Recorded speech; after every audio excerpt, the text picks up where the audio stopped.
বললেন শুধু কয়েকটা প্রথম আপনারা শুনবেন। এটা হলো মানে আমাদের স্কুল পড়াইবার মতো জিনিস।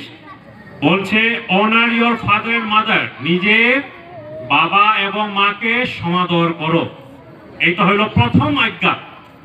ঈশ্বর আমাদেরকে দায়িত্ব দিয়েছেন। এর মধ্যে সবচেয়ে বড় নতুন নিয়মে লেখা আছে, এটা বলে মানে সবচেয়ে বড় আজ্ঞা ঈশ্বর হলো তোমরা পিতা মাতাকে সমাদর করো, তাদেরকে মানে দেখভাল করো। তারা যে কোনো অবস্থায় আছে, তাদের পাপ তাদের ভুল খুঁজার আমাদের কোনো অধিকার নাই বাবা মার। বাইবেল বলছে এখানে খুব পরিষ্কার যে তুমি তাদের যত্ন নেও, পিতামাতার যত্ন নেও। এটা হলো প্রথম, এটা হলো একটা আমাদের দায়িত্ব আজ্ঞা। তারপরে বলছে তোমরা কাউকে বধ করিও না, ডু নট মার্ডার, বধ করিও না। আর যীশু খ্রিস্ট বললেন বধ করাটা শুধু আমরা গিয়ে যে চাকু দিয়ে মারলাম বা বন্দুক দিয়ে মারলাম এমন শুধু না, কিন্তু আমরা যদি কারোকে মনে যদি আঘাত দেই, প্রভু যীশু বললেন তুমি যদি কোনো ক্ষতি করো, কারোর জীবনে যদি তুমি কিছু ক্ষতি করো বা কাউকে তুমি এমন কথা বলছো, গালি দিয়েছো যে এই মানুষটা খুব আঘাত পেয়েছে, এটা বলে তুমি তাকে বধ করার মতো, মার্ডার করছে এরকম। এই জন্য আমাদেরকে বাইবেল বললেন তোমরা অন্যকে কোনোদিন ক্ষতি করবেন না, কোনোদিন বধ করবেন না, শুধু শারীরিক না মানসিক ভাবে আমাদের অন্যকে আমরা কোনোদিন ক্ষতি। আজকাল পৃথিবীতে সব জাতের সব জায়গায় ব্যভিচারী জিনিসটা, বউ জামাইকে ছেড়ে, জামাই বউকে ছেড়ে, বা এরকম অনেক ব্যভিচারী শহরে হোক গ্রামে হোক বা যে কোনো জায়গায়। বাইবেল বলেছেন ব্যভিচারী একদম ভুল। বলছে যিশু কি বলছে জানো, শুধু যে তুমি একটা মেয়েকে নিয়ে যে চলে যাবে থাকবে এমন না।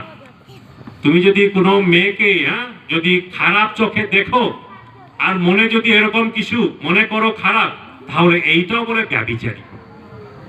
এমন আমাদের কান চোখ সবকিছু আমাদের সতর্কতা রাখতে হইব।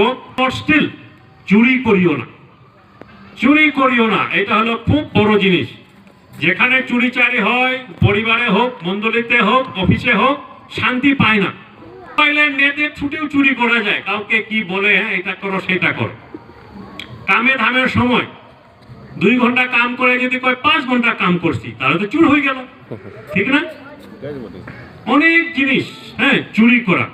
বলছে তোমরা চুরি করিও না। চুরি আর কি বলছে, তোমরা ফলস উইটনেস, কোনোদিন তোমরা ভুল সাক্ষী দিবেন না।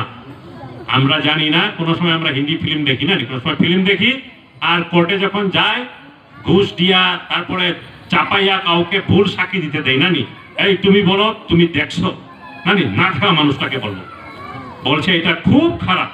উপরে চোখ রাখিও না। অন্যের গরুর বাচ্চা দিছে, অন্যের ঘরে বাগানে ভালো ফসল হইতেছে আর আমি জ্বলতেছে, আমার ঘুম হইতেছে না। আমার গরু মারা গেল, তার গরু বাচ্চা দিল, ঘুম হইতেছে না। এইরকম যে গ্রিড বলে এটাকে, লালস, এটাকে অন্যের উপরে মানে অন্যের জিনিস সম্পত্তি, এমনকি অন্যের বউর উপরে চোখ রাখা, অন্যের মেয়ের উপরে চোখ রাখা, অন্যের জিনিসটা খুব চাওয়া, এটা ঈশ্বর চায় না। ঈশ্বর নিজে স্বর্গ থেকে লিখিয়া এটাকে পৃথিবীতে দিয়েছে। এটা মানুষের লেখানো 10 আজ্ঞাটা। এই জন্য আমরা 10 আজ্ঞায়, আর যদি আমরা পিতামাতাকে যদি আমরা যত্ন না করি, তাদেরকে যদি আমরা ভালো দেখাশোনা না করি, আর যদি আমরা মানুষকে ক্ষতি করে বধ করে, আমরা যদি ব্যভিচারী করে, আমরা যদি চুরি করে, আমরা যদি ভুল সাক্ষী দেই, আমরা যদি অন্যের উপরে চোখ রাখে, খারাপ চোখ, বাইবেল বলছে তোমরা উপাসনা করলেও আমি গ্রহণ করব না, কারণ তোমরা জীবন ঠিক নেই। ঈশ্বর চায় আমাদের জীবন, আমাদের যে জীবনটা আগে ঠিক রাখতো, অনেক খারাপ দিক থেকে যেন আমরা নিজেকে বাঁচায় রাখি। এই জন্য বাইবেল বলছে যে তোমরা তোমাদের জীবন যদি ঠিক না রাখো, তোমাদের আরাধনা আমি গ্রহণ করব না।